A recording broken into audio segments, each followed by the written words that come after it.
اعوذ باللہ من الشیطان الرجیم، بسم اللہ الرحمن الرحیم۔ السلام علیکم۔ آپ دیکھ رہے ہیں ادریس الرحمان ویلاگ اور میں ہوں ادریس الرحمان۔ آج کا ویلاگ کا آغاز کرتے ہیں، اور آج کا ویلاگ پاکستان کے عمومی طور پہ سیاسی حالات کے حوالے سے ہے۔ پاکستان کے جو کہیں کہ پاور پولیٹکس ہے، یہ کوئی ایک تھرلر مووی کی طرح ہے، جس میں آپ جو ہے سیٹ پر بیٹھے محویت سے فلم دیکھ رہے ہوتے ہیں، اور اس میں جو سسپینس ہے وہ آپ کے ایون رونگٹے بھی کھڑے کر دیتا ہے۔ اس میں معاملات اتنے اس میں سپونٹینیس ہوتے ہیں کہ آپ کسی بھی چیز کے بارے میں کوئی چیز پریڈکٹ نہیں کر سکتے۔ پاکستان میں جو سیاستدان تو خیر ہیں ہی، لیکن سیاستدانوں سے ہٹ کر نان پولیٹیکل پلیئرز یا جو پاورز ہیں وہ بھی بڑی اہم ہیں، اور پاکستان میں جو نان پلیئرز کہیں بلکہ وہ بہت زیادہ اہمیت کے حامل ہیں، اور وہ بہت سارے ڈیسیژنز میں حصے دار ہیں، بلکہ ڈیسیژن میکر ہیں۔ بلکہ یوں کہنا زیادہ مناسب ہوگا کہ پاکستانی جو پولیٹیکل جو ایلیٹ کلاس ہے، یہ بھی ایک حد تک ان کی سہولت کار اور ان کی مدد سے چیزیں کرتی نظر آتی ہے۔ خان صاحب جب سے اقتدار سے باہر ہوئے ہیں، خان صاحب کسی طور پر کروٹ میں نہیں بیٹھے، اور عوامی ریلیوں سے خطاب کرنے کا انہوں نے ایک بہت بڑا ریکارڈ بنا دیا ہے، اور اب انہی عوامی ریلیوں سے خطاب کی بنیاد پر ان کے پاس ایک پاور بینک ہے، ایک ایکسپورٹر کا ایک ان کے پاس پاور بینک ہے، جس کی بیس پر وہ اپنے حریفوں کو للکار رہے ہیں۔ کبھی وہ کہتے ہیں کہ وہ کسی کا نام بتا دیں گے، کوئی مسٹر ایکس ہے، کوئی وائی ہے۔ کبھی وہ کہتے ہیں کہ وہ اسلام آباد پر چڑھائی کر دیں گے، مارچ کریں گے۔ اب اس عدم اعتماد کے نتیجے میں جو بننے والی حکومت ہے، جو وسیع البنیاد حکومت ہے، وہ کہیں نظر نہیں آ رہی۔ حکومت ہاں البتہ نظر آتی ہے جب کوئی دن نہیں گزرتے کہ جب حکومت میں توسیع کی جاتی ہے۔ اب وزیر تو کم بن رہے ہیں، مشیران زیادہ بن رہے ہیں۔ اب سمجھ یہ نہیں آ رہی کہ میاں محمد شہباز شریف صاحب جو ہے دن بدن اپنے مشیران کی تعداد میں اضافہ کر کے ان سے کیا مشورہ حاصل کر رہے ہیں۔ اب مشیران کی تعداد جو ہے 27 ہو چکی ہے، تو اتنے سارے لوگوں کے مشورے اگر میاں صاحب کے پاس آ بھی گئے تو مشیران ہیں یا معاون خصوصی ہیں، تو میاں صاحب نے کون سی ان سے معاونت لینی ہے؟ یہ بہرحال بات ابھی سمجھ سے قاصر ہے۔ پاکستان میں یہ بات میڈیا بڑے زور و شور سے بتا رہا ہے، پرنٹ میڈیا بھی، الیکٹرانک میڈیا بھی، سوشل میڈیا پہ بھی بڑے بڑے جو غادری صحافی ہیں کہ خان صاحب جو ہیں وہ نااہل ہونے والے ہیں۔ پہلے خان صاحب کے خلاف جو ہے وہ الیکشن کمیشن نے ایک بڑا دھانسو فیصلہ دیا، پی ٹی آئی کی فارن فنڈنگ۔ اب مہینے سے زیادہ ہو گیا ہے، اس پہ کوئی بات نہیں ہو رہی، اور ابھی تک پی ٹی آئی انٹیکٹ ہے، نہ پی ٹی آئی کو اور نہ خان صاحب کو کوئی ڈیمیج ہوا ہے۔ پھر توشہ خانہ کا ایک ریفرنس آیا، الیکشن کمیشن اس پہ حسب دستور اس لیے کہہ رہا ہوں کہ P T I foreign funding بھی اس کا فیصلہ محفوظ ہوا تھا، اور پھر ایک دن سنا دیا تھا، تو اب توشہ خانہ کا فیصلہ محفوظ ہو چکا ہے، اور لیکن وہ بہرحال فیصلے کے بارے میں چوئی مگوئیاں ہیں کہ خان صاحب کو نااہل قرار دیا جا رہا ہے۔ اب چلیں وہ بھی دیکھ لیتے ہیں کہ اس کے ساتھ کیا ہوتا ہے، اس سے کیا نکلتا ہے، اور اس سے کے بعد اگلے کانسیکوینس کیا ہیں۔ اچھا، اگر خان صاحب اتنے ولنریبل، اچھا ایک اور خان صاحب پہ جو تلوار لٹک رہی تھی وہ بھی ایک نااہلی کی صورت تھی، اور کچھ سینئر ترین جو وکلاء ہیں اور قانونی ماہر ہیں ان کی اوپینین یہ ہے کہ یہ تلوار ابھی بھی لٹکی پڑی ہے، وہ ہے اسلام آباد ہائی کورٹ میں چلنے والی توہین عدالت کی کارروائی۔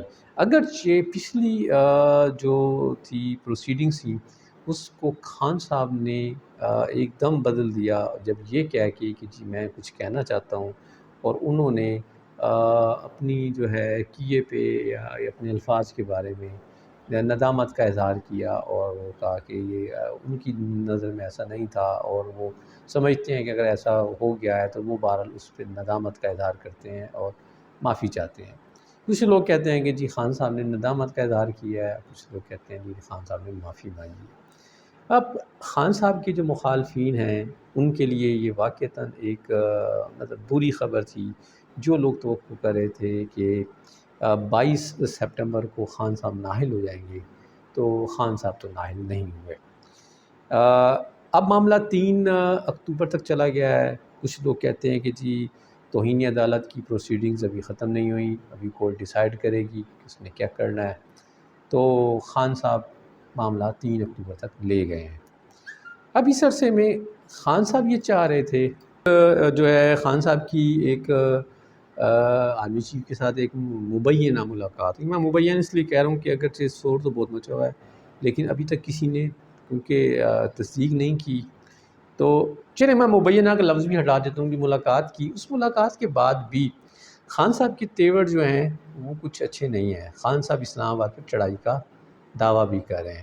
اچھا، ایک طرف یہ ہے کہ خان صاحب کی بات نہیں مانی جا رہی، خان صاحب کے لیے کوئی اچھا ماحول نہیں ہے، لیکن ایک ڈیولپمنٹ پچھلے دنوں میں بہرحال یہ ہوئی کہ شہباز گل جو ہے ان کی ضمانت ہو گئی، اور بہت سے مبصرین کی رائے یہ ہے کہ یہ ضمانت ہونے میں آرمی چیف کے ساتھ ان کی ملاقات کا عمل دخل ہے، اور یہ اس کا نتیجہ ہے۔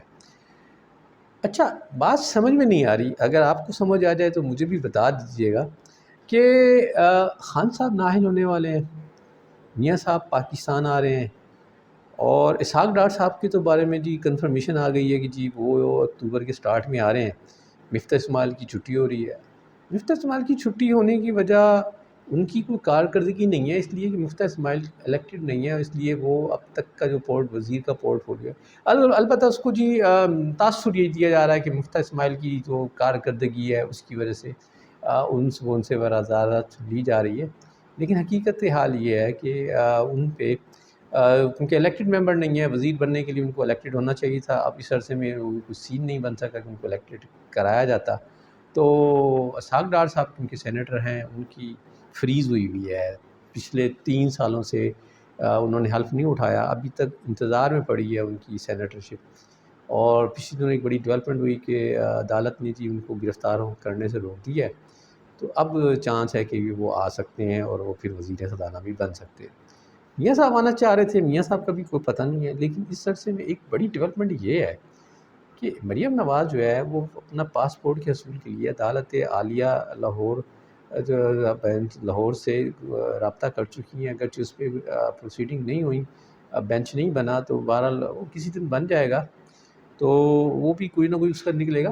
لیکن سوال یہ ہے کہ اگر عمران خان نااہل ہو رہے ہیں اور حکومت نے ابھی یہیں رہنا ہے، مریم نواز باہر کیوں جا رہی ہے؟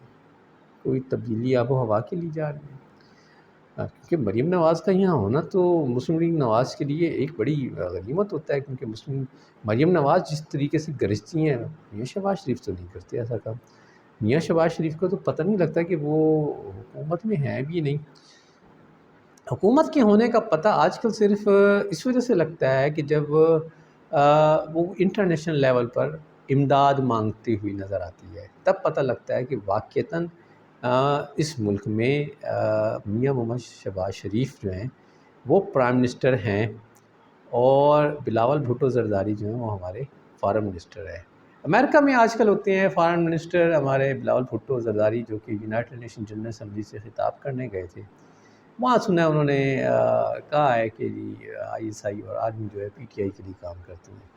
تو اب دیکھنا یہ ہے کہ اس پہ آئی ایس پی آر کیا تاثر دیتی ہے، کیونکہ یہ بات بہرحال دیکھیں صحیح ہے غلط ہے، میں اس کی بحث میں نہیں جاتا، لیکن انہیں کسی بھی انٹرنیشنل فورم پہ اس قسم کے ریمارکس دینے سے اجتناب کرنا چاہیے، جبکہ آپ ایک بڑی اہم کلیدی پوزیشن پہ بیٹھے ہیں۔ ابھی اپوزیشن ہونا آپ بہت ساری باتیں کہہ سکتے ہیں، لیکن حکومتوں میں رہ کے آپ کو بڑا محتاط ہونے کی ضرورت ہے۔ دیکھا جائے تو دیکھتے ہیں جی کیا ہوتا ہے۔ مہنگائی بہرحال عروج پر ہے، ایگریکلچر کا برا حال ہو چکا ہے۔ ابھی یاد پڑتا ہے، دماغ اب تھوڑا سا اتنا ایکٹیو نہیں ہوتا، تو بھول جاتی ہیں چیزیں۔